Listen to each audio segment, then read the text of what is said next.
যেখানে ছাত্র সমাবেশ হচ্ছে, তারা আন্দোলন করছে, তারা চাই এমন একটি আইন পুলিশের কাছে তারা কি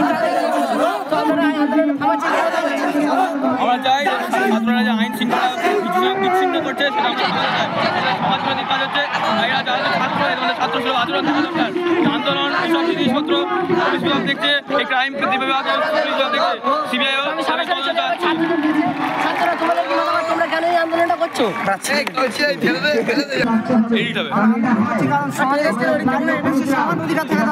কিন্তু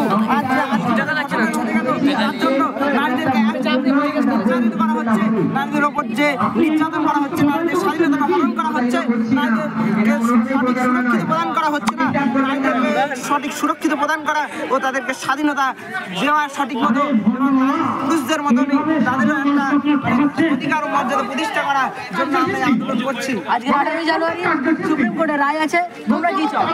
আমরা চাই রায়ের প্রকাশ হোক, যারা অপরাধী তাদের ফাঁসি দেওয়া হোক, যাতে এর পরবর্তীতে যেন এই সমাজে যেন এরকম ঘটনা না ঘটতে পারে। ছাত্ররা চাইছে দূষণমুক্ত সমাজ, রেগমুক্ত সমাজ, তারা নারীদের মর্যাদা দিতে, নারীদের জন্য এমন একটি আইন প্রণয়ন করা হোক যাতে নারীরা সুস্থ স্বাধীনভাবে চলাফেরা করতে পারে।